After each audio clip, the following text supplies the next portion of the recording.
నమస్కారం సార్. నమస్తే సార్, చెప్పండి సార్. ఇప్పుడు కమిషన్ కోసం పెంచే అవకాశం ఏమైనా ఉందంటారు? కమిషన్ అంటే చూస్తాం, అదంటే 5% ఇస్తాను కదా, 5%. ఇంకేమైనా పెంచే అవకాశం ఉందా?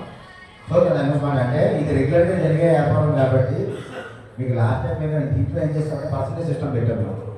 ఎప్పుడు కూడా ఏంటంటే మీరు మమ్మల్ని కమిషన్ అడగనవసరం లేదు. ఈ ఏ టేబుల్ పెడితే ఆ కమిషన్కి వెళ్ళడం ఎన్నాళ్ళు ఏంటంటే దాన్ని పావులు 10 రూపాయలు పెట్టేవారు, తిరిగిన తర్వాత మేము మమ్మల్ని అడిగేవారు, మేము అడిగితే దాంట్లో పావులు 10 రూపాయలు వేసుకునేవారు. అలా కాకుండా మీరు మమ్మల్ని అడిగే పర్సెంట్ లేకుండా త్వరలో రేట్లు పెరిగితే వెంటనే పెరిగిపోతుంది.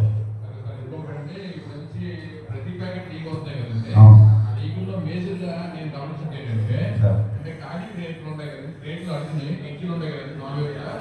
ఈ 4,000 మాత్రం కన్నా ఉంటున్నాయి. ఆ పాత రేట్లు మాత్రం మీరు మార్చట్లేదు, ముందు ఏం చేస్తున్నారు. కానీ పాత రేట్లు ఏవైతే కన్నా ఉన్నాయో తీసి డ్యామేజ్ లో వెళ్ళిపోతే మాక్సిమం మీకు 90% అక్కడ బాగుండదు. లీకేజ్ ప్యాకెట్ వచ్చి రేట్ కింద బాగుతాయి. రోడ్డు మీద టైర్ కావాలి, ఎక్కడే కావాలి అంటే ఇచ్చుకొని వెళ్తారు. ఇచ్చుకొని వెళ్తే మీకు కాన్సెప్ట్ ఉంటాయి కదా 4 రేట్లకి, ఆ 4 రేట్లకి అటు తెచ్చిపోతున్నాయి.